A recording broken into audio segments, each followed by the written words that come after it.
In the early 1990s, one of the most horrible events in the history of the world occurred: the genocide in Rwanda.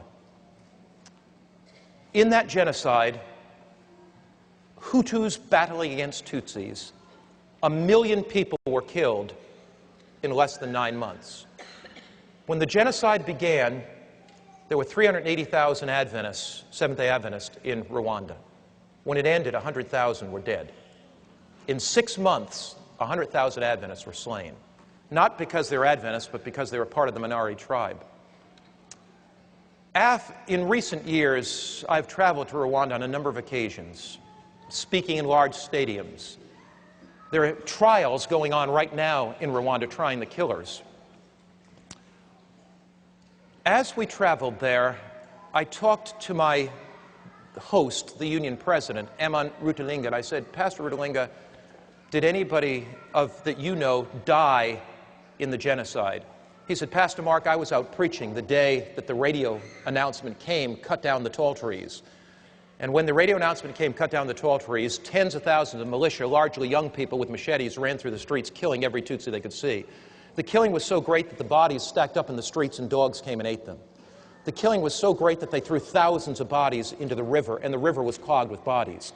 Pastor Rutalinga was out preaching as union president.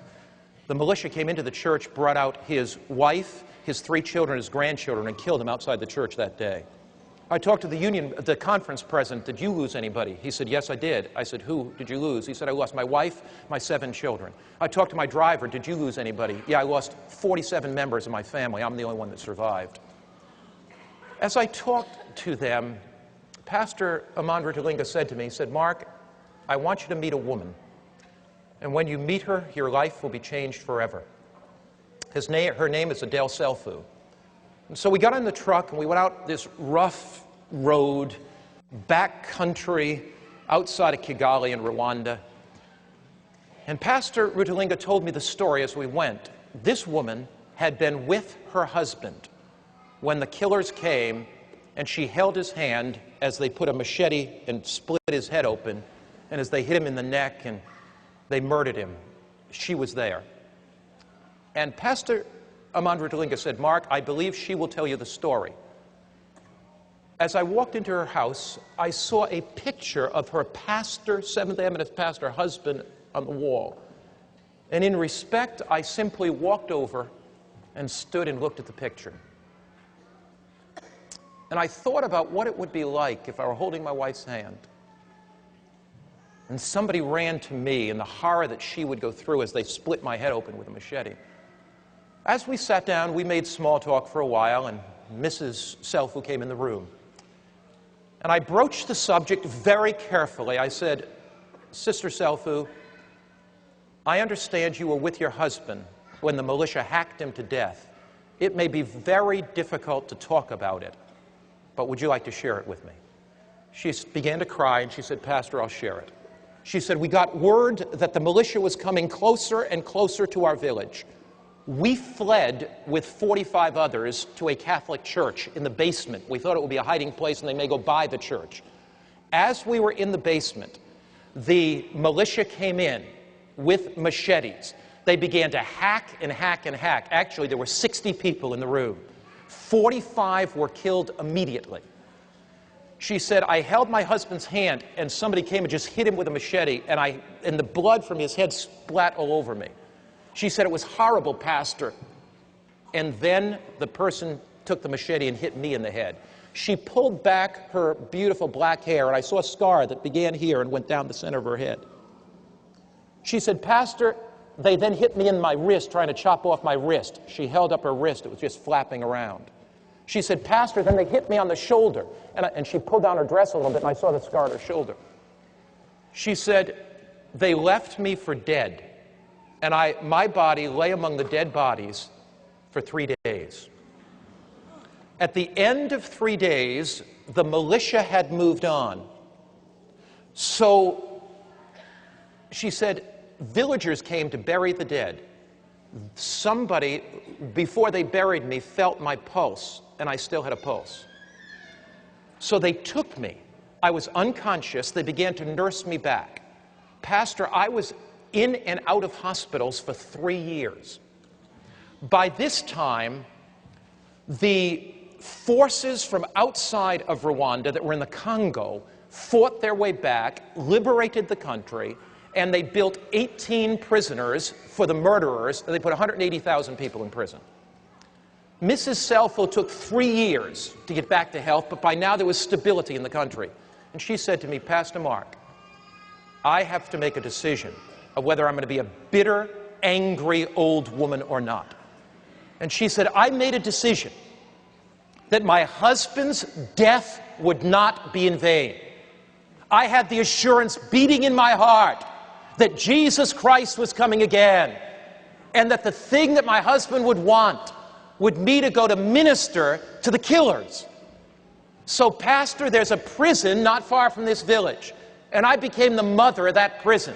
I would go in and bring blankets into the prison because of the cold nights. I would go in and bring food to the prison. I began studying the Bible with the prisoners. These were killers. One day, Pastor, I was in the prison. A young man fell at my feet, and he began to kiss my feet, and I looked at his face, and he said, do you remember me?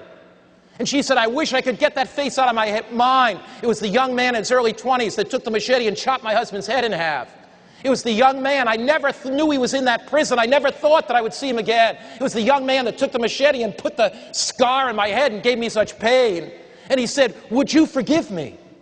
And she said, I picked him up and I hugged him and I said, I will forgive you. Pastor, I studied the Bible with him for 6 months. Pastor, he stood up before the whole prison, and we assembled all the prisoners in the prison yard the day of his baptism, and he confessed his sin. Pastor, we baptized him. Now, Pastor, he got amnesty after a few years and was let out of the prison. But here's the problem. His father and mother were killed in the genocide. He had no place to live. Pastor, I adopted him as my son. Would you like to meet him? My heart was beating. Beads of perspiration stood out of my head. I looked at the pastor's picture, who this man had killed. I thought a killer was going to walk through the door. And Louis walked through the door. A gentle smile on his face, a sparkle in his eyes. And Mrs. Selfu walked over and put her arms around him. And she said, let me introduce you to my adopted son. She said, one day when Jesus comes, all the suffering will be worth it all. One day that Jesus comes, all the heartache will be worth it all. One day that Jesus comes, all the burdens will be worth it all. One day when Jesus comes, the past will be gone. She said, what inspires me is the forward look. Jesus is coming again.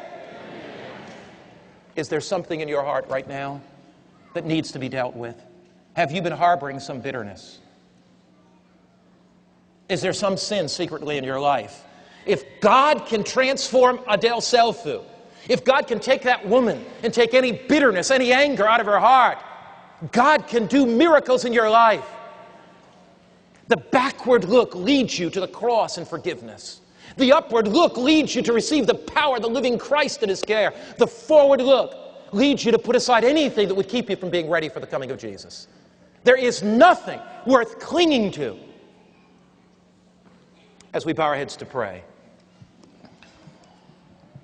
is there somebody here today that you just want to lift your hand and say, Lord, I need the forgiveness.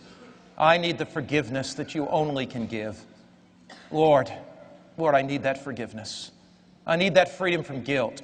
Lord, I have kind of let my religious experience slip